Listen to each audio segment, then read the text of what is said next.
Welcome back to prime time debate.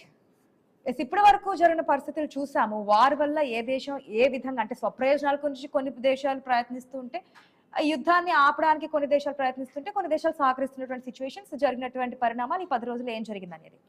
Right, ఇక మన దేశాల విషయానికి వస్తే ఈ వారు ఇంకా ఇట్లాగా ఈ యుద్ధం ఇట్లాగే కొనసాగితే కనుక ఏ విధంగా ఉండబోతుంది అనే దాని గురించి కూడా మాట్లాడదాం. శివాని, మనతో పాటు ఆర్థికవేత్త, political analyst professor GVR Sastry గారు కూడా జాయిన్ అయ్యి ఉన్నారు. Good evening sir. Good evening, నమస్తే సార్. మనం చూస్తున్నాము, ఒక రోజు అనుకున్నాము, వారం అనుకున్నాం, 10 రోజులు అయిపోయింది, ఇంకా ఎక్కడ క్లోజింగ్ అంటే ఫుల్ స్టాప్ పడే సిచ్యువేషన్స్ ఏం కనిపించట్లేదు. మీరు ఒక అనాలిసిస్ కూడా ఇచ్చారు, అంటే 10 రోజులు జరిగితే ఎంత నష్టం జరుగుతుంది, 15 రోజులు అయితే ఎట్లా ఉంటుంది, 20 రోజులు అయితే ఎట్లా ఉంటుంది అనేది మేము చూసాము. కాకపోతే ఈ పరిస్థితులు చూస్తే కనుక చాలా తీవ్రత ఎక్కువగానే ఉన్నట్టు కనిపిస్తుంది. ఎట్లా చూడొచ్చుంటారు మన దేశాన్ని విషయానికి వస్తే?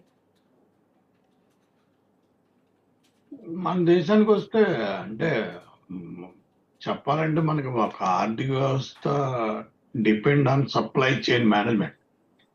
అంటే మనకంటూ సప్లై చైన్ మేనేజ్మెంట్ సొల్యూషన్ లేదు, ఆన్సర్ మీద వెళ్తుంది. 70 ఏళ్ళ నుంచి మనం ఆన్సర్ మీద నడుపుతున్నాం, సొల్యూషన్ ఏం పెట్టలేదు. సొల్యూషన్ లేకపోవడం వల్ల ఏమవుతుందంటే బడ్జెట్ అలొకేషన్ మనం ఎంత పెట్టుకుంటాం దాన్ని ఓవర్ క్రాస్ అయిపోతుంటాం. ఆయిల్ పెట్రోలియం ప్రొడక్ట్స్కి మనం ఎంత బడ్జెట్ పెట్టుకుంటామో అంత బడ్జెట్లో ఎప్పుడూ నిలబడలేదు. మన అదృష్టం ఏంటంటే కరోనా రావడం, తర్వాత యుక్రెయిన్ వార్ రావడం, రష్యా యుక్రెయిన్ వార్ జరగడం, అందుకు రష్యాకి మన అవసరం, వాళ్ళ ఆర్థిక వ్యవస్థ నిలబెట్టుకోవడం కోసం మన అవసరం పడ్డాం. దాని మూలన ఏమైందంటే వాళ్ళు మనకు కావాల్సిన రేటుకి చాలా డిస్కౌంటెడ్గా ఇవ్వడం వల్ల మనం 25% అంటే రూపాయికి 25 పైసలు మనం బడ్జెట్ పెడితే మనం 13 పైసల్లోనే మనకు 12 పైసలు మనకి సర్ప్లస్ అయింది. దాంతోపాటు మనం రూపీ అకౌంట్లో పే చేస్తున్నాం. సో మన ఫారెన్ ఎక్స్చేంజ్ రిజర్వ్స్ పెరుగుతూ వచ్చాయి. ఆ రకంగా ఇప్పుడు ప్రస్తుతానికి $700 బిలియన్ క్రాస్ అయిపోయాయి. అది మీద.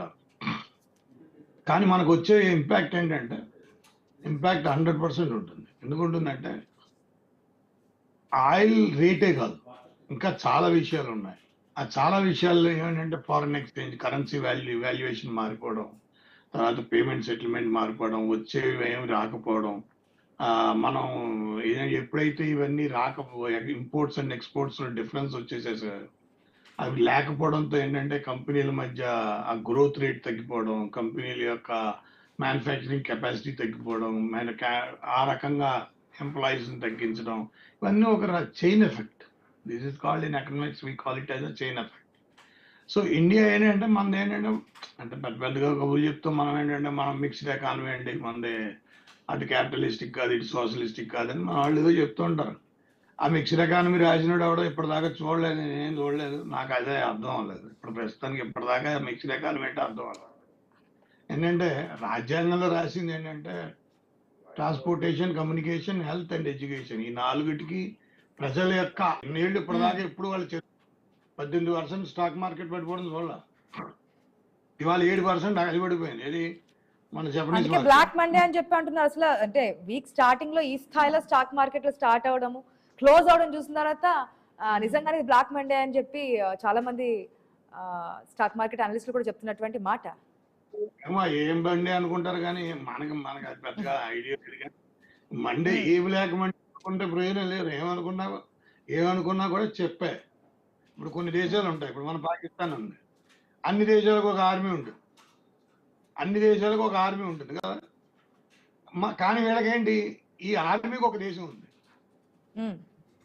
ఈ పాకిస్తాన్ ఆర్మీకి ఒక దేశం ఉంది. వాళ్ళకేమిటి, వాళ్ళకి ఎకానమీ ఉంటుంది చెప్పు, అసలు ఎకానమీ ఉండదు. అలా కొన్ని దేశాలు ఉన్నాయి, 48 కంట్రీలు ఎకానమీ 20 రోజులు కూడా అక్కర్లేదు, ఏదో మొమ్మాటం కొద్ది రాశాం కానీ 20 రోజులు కూడా అక్కర్లేదు, అయిపోయింది. అసలు నేను కూడా ఇంకో 2-3 రోజుల్లో.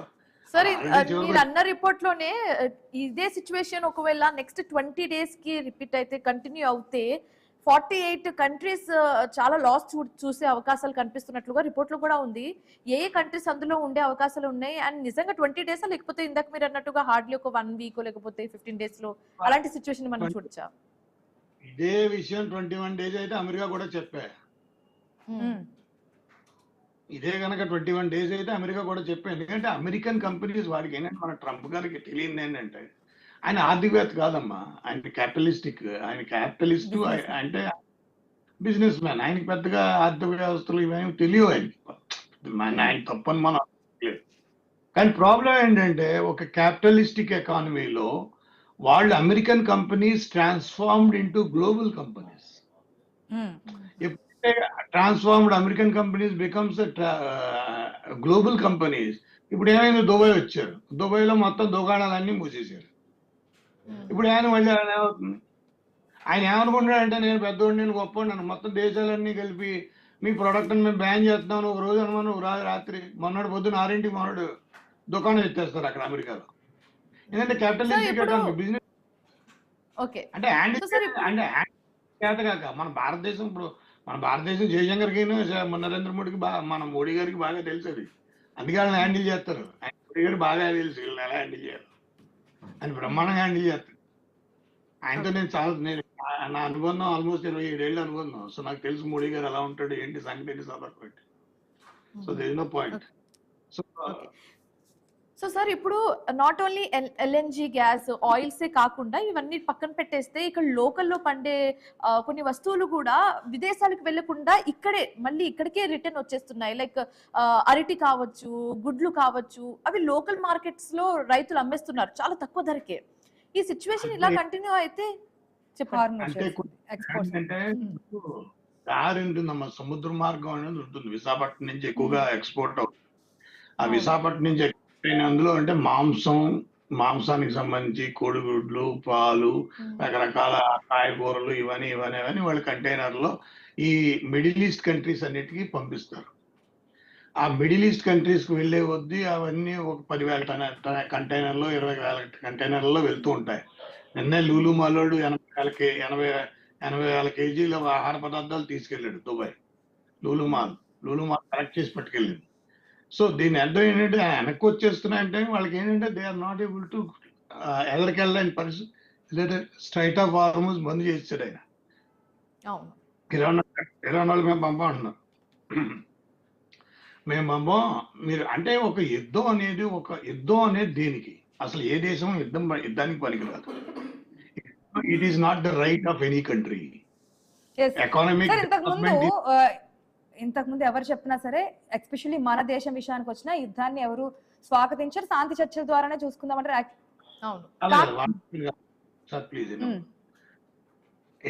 A war is not the right. A war is not required. A war is not defined in the constitution. A war is not all. It is a protection of territorial integrity of your country. A protection of territorial authority when it comes. మీ దగ్గరికి ఎప్పుడు వస్తుంది అది? అమెరికాకి neighbour కాదు, అమెరికాకి Iran neighbour కాదు కదమ్మా. పోనీ ఇజ్రాయేల్కి నైబరా కాదు, అమెరికాకి నైబర్ కాదు, ఇజ్రాయెల్కి నైబర్ కాదు. ఇజ్రాయెల్ నుంచి 2,000 కిలోమీటర్లు, అమెరికా నుంచి 14,000 కిలోమీటర్లు. మీరు మరి ఏ రకంగా ఇరాన్తో సంబంధం ఏంటి? అంటే వాడి దగ్గర అనుభవం ఉందని చెప్పేసి వీడి దగ్గర వాళ్ళ దగ్గర అనుభవాలు ఉన్నాయి. చెప్పుకోవడానికి వాళ్ళకి సిగ్గైనా ఉండాలి, మనం ఎండానికి మనకైనా ఉండాలి. కానీ వాళ్ళ దగ్గర ఆటం బాంబ్స్ ఉన్నాయి. ఎవరి దగ్గర? ఇజ్రాయెల్ దగ్గర ఆటం బాంబ్స్ ఉన్నాయి, ఇరాన్ దగ్గర ఆటం బాంబ్స్ ఉన్నాయి. నేను చెప్పిన రిపోర్ట్లో ఒకటే చెప్పాను, ఈ వార్ ఎక్కడికి వెళ్ళిపోయిందంటే స్టాండర్డ్ దేర్. మనం అక్కడి నుంచి ఆలోచనకి కూడా లేని పరిస్థితికి ఇప్పుడు జస్ట్ మీ ముందు మాట్లాడే ముందు ఎవరో చెప్పారు, there is likely cease fire America push చేస్తోంది. ఎందుకంటే అమెరికా వాజ్ నాట్ హ్యాపీ. నిన్న బొంబార్డ్మెంట్ ని వాళ్ళు యాక్సెప్ట్ చేయలేదు.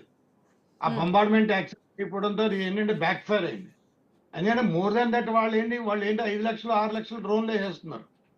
వాళ్ళ దగ్గర ఉన్న డ్రోన్లు అన్ని 5 లక్షలు 6 లక్షలు 8 లక్షలు 10 లక్షలు. వీళ్ళ దగ్గర ఉన్న మిసైల్ అన్ని వీళ్ళ దగ్గర ఉన్నాయని 25 కోట్లు. అందుకే ఖర్చు కూడా ఆ స్థాయిలో అవుతుంది. మీరు ఇచ్చిన లిస్ట్ లో ఎంత ఖర్చు జరుగుతుంది ఏంటి అనేది ఉంది. 7 రోజులు 10 రోజులు 15 రోజులకి వెళ్తే నేను 21వ రోజు మీకు ఏం చెప్పాను, అమెరికా వాడికి కూడా ఇదే 38. ఇండియా సిచ్యువేషన్ ఏమంటారు సార్? అంటే ఇప్పటికే మనకు తెలిసిందే ముడి చమురు ఎగుమతులు దిగుమతులకు సంబంధించి ఏదైతే హార్మోజ్ జలసంధి బ్లాక్ చేశారో దాని వల్ల జరుగుతున్నటువంటి ఎఫెక్ట్ గురించి మాట్లాడుకున్నాం. రూపాయి విలువ కూడా పడిపోతుంది కదా డాలర్ తో పోలుస్తూ ఉంటే. ఆబ్వియస్లీ పడిపోతుంది. మీ కరెన్సీ ఎక్స్చేంజ్ అమ్మా, మీకు foreign exchange reserves, gold reserves. Gold reserves కొనుక్కుని మనం ఏం చేసామంటే తెలివితేటలుగా ఆ గోల్డ్ రిజర్వ్స్ 115:85 అనే ఒక రేషియో ఉంటుంది. ఆ రేషియో మీద రిజర్వ్ బ్యాంక్ ఆఫ్ ఇండియా ఆ 2 రేషియో మీద బేస్ చేసుకుని కరెన్సీని ముద్రిస్తుంది. ఆ కరెన్సీ ముద్రించి అది మీద రాస్తుంది. ఈ 500 నోటు కనుక మీరు తీసి మీకు దగ్గర చెల్లకపోతే మాకు ఇచ్చేస్తే దాని విలువ నేను తిరిగిస్తాను.